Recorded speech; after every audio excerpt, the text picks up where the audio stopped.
নমস্কার, এমইউ কিচেনে সবাইকে স্বাগতম। আজ আপনাদের আমি বানিয়ে দেখাবো শীতের কিছু সবজি আর ভাঙা বাসমতি দিয়ে মার ভাত অথবা ফেনে ভাত। দেখুন, আমি প্রথমে আলু, সিম, তারপর ফুলকপি, কাঁচা লঙ্কা নিয়ে নিয়েছি আর হাঁড়িতে জল গরম বসিয়ে দিয়েছিলাম।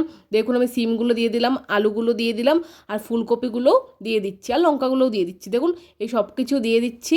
এরপর একটু চাপা দিয়ে রেখে দেবো কিছুক্ষণ ঢাকা দিয়ে। দেখুন, তারপর বেগুন কেটে নিয়েছি। এরপর ঢাকাটা খুলে আর একবার বেগুনগুলো দিয়ে দেব। দেখুন, আমি বেগুনগুলো দিয়ে দিলাম।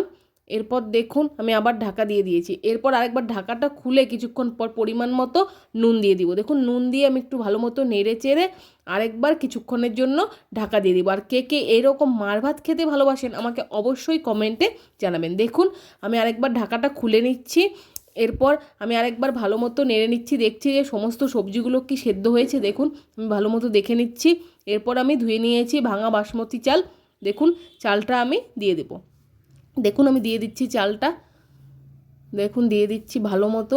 আর হ্যাঁ, আপনারা চালটা ভালো করে ধুয়ে নেবেন যাতে কোনো প্রকার নোংরা না থাকে চালের মধ্যে। দেখুন, আমি চালটা দিয়ে দিয়েছি। এরপর আরেকবার ভালো মতো একটু ফুটে এলে তারপর একটু নেড়ে নিচ্ছি। ঢাকাটা দিয়ে রেখে দেবো আবার কিছুক্ষণের জন্য। দেখুন, বেশিক্ষণ নয়, এই চালটা ফুটতে বেশিক্ষণ সময় নেয় না, মিনিমাম 10 মিনিট। দেখুন, আমি ভালো মতো চালটা সেদ্ধ হওয়ার পর ঢাকাটা খুলে আর একবার নেড়ে নিচ্ছি, কিছুক্ষণ ফুটিয়ে নেব। দেখুন, আপনাদের একটু তুলে দেখাচ্ছি সবজিগুলো কত সুন্দর সেদ্ধ হয়েছে, কত সুন্দর লাগছে দেখতে ভাতটা। দেখুন, এরপর আমি সবার শেষে কাঁচা সর্ষের তেল দিয়ে একটু নেড়ে চাপা দিয়ে রেখে দেবো কিছুক্ষণের জন্য। দেখুন, আমি নেড়ে নিচ্ছি, কত সুন্দর লাগছে। আপনাদের আমি বলছি ভয়েস ওভারে, আর আমার দেখেই মনে হচ্ছে কত লোভনীয়, মনে হচ্ছে আমি আরেকবার খাই। দেখুন, কত সুন্দর লাগছে দেখতে। দেখুন, আমি কিছুক্ষণের জন্য রেখে দিয়েছি।